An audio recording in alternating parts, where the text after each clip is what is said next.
Handa nang ilibing sa darating na linggo, October 2, ang mga labi ni dating Senador Miriam Defensor Santiago sa Loyola Memorial Park sa Marikina City. Ito ang balita ni Joanne Nano.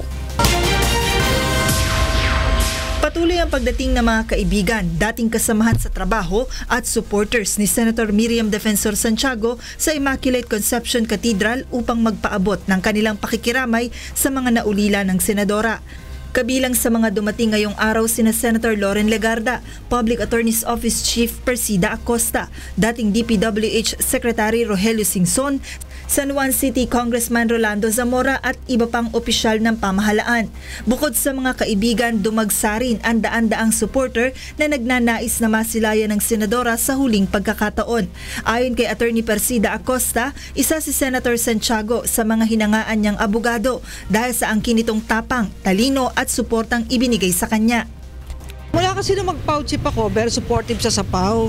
Tsaka kahit minsan, pag meron akong pinaglalaban, hindi siya kontra sa pinaglalaban ko.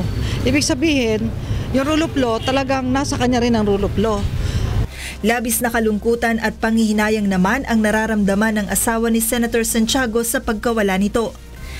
Pagpuri sa kanya, sana nagagawa. Kung buhay pa siya,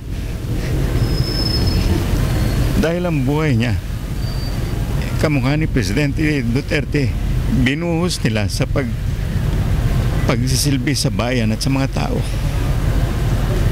Para naman sa ilang kabataan na sumusuporta sa senadora, hindi lamang sila naulila ng isang mahusay na lider, kundi nawalan rin sila ng isang magulang.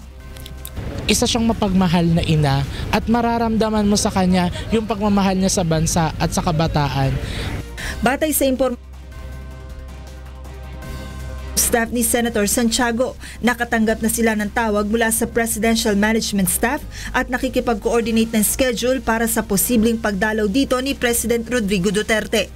Mananatili ang mga labi ni Senator Santiago sa Immaculate Conception Cathedral hanggang sa araw ng linggo at kung 1:00 ng hapon ay nakatakda itong dalhin sa Loyola Memorial Park sa Marikina kung saan ililibing ang senadora sa katabi ng puntod ng kanyang namayapang anak na si Alexander.